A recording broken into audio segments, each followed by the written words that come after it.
Hi friends, കലണ്ടറിലെ ഒരു പ്രോബ്ലമാണ് നമ്മൾ ഈ വീഡിയോ ഡിസ്കസ് ചെയ്യുന്നത്. ക്വസ്റ്റ്യൻ ഏതാണെന്ന് നോക്കാം. ഇന്ന് തിങ്കളാഴ്ചയാണെങ്കിൽ 80 ദിവസം കഴിഞ്ഞ് ഏത് ദിവസമായിരിക്കും എന്നാണ് ചോദിച്ചിരിക്കുന്നത്. 4 ഓപ്ഷൻസ് ഇവിടെ തന്നിട്ടുണ്ട്.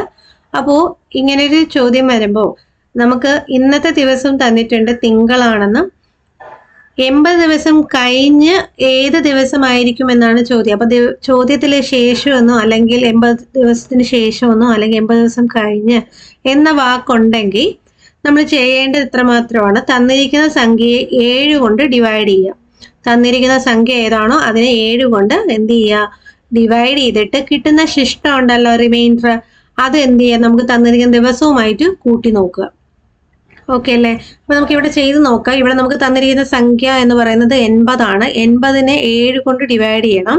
അപ്പൊ 7 എത്ര പ്രാവശ്യമാണെന്ന് നോക്കിയാൽ ഒരു പ്രാവശ്യം വരുന്നുണ്ട്. മൈനസ് ചെയ്യുമ്പം 8 - 7 എന്ത് കിട്ടും, 1 എന്ന് കിട്ടും. അടുത്ത ഡിജിറ്റ് താഴോട്ട് കൊണ്ടുവരുമ്പോൾ അത് 10 ആവും. 7 എത്ര ടൈംസ് വരെ പോകുന്ന നോക്കിയാൽ 1 ടൈംസേ പോകത്തുള്ളൂ. മൈനസ് ചെയ്യുമ്പോൾ റിമൈൻഡർ നമുക്ക് എത്ര കിട്ടി, 3 എന്ന് കിട്ടി. അപ്പൊ ഈ 3 ആണ് നമ്മൾ എന്ത് ചെയ്യേണ്ടത്, നമുക്ക് തന്നിരിക്കുന്ന ഡേയുമായിട്ട് കൂട്ടേണ്ടത്. അപ്പൊ തിങ്കളിന്റെ കൂടെ ഒരു 3 ദിവസം എന്ത് ചെയ്യാം, കൂട്ടി നോക്കുക, ഏത് ദിവസമാണ് വരുന്നതെന്ന് നോക്കുക. അപ്പൊ തിങ്കൾ കഴിഞ്ഞാൽ പിന്നെ ചൊവ്വ, ബുധൻ, വ്യാഴം. അപ്പം ഏതാണ് ഇവിടുത്തെ ഉത്തരം എന്ന് പറയുന്നത്? വ്യാഴമാണ് ഇവിടുത്തെ ആൻസർ.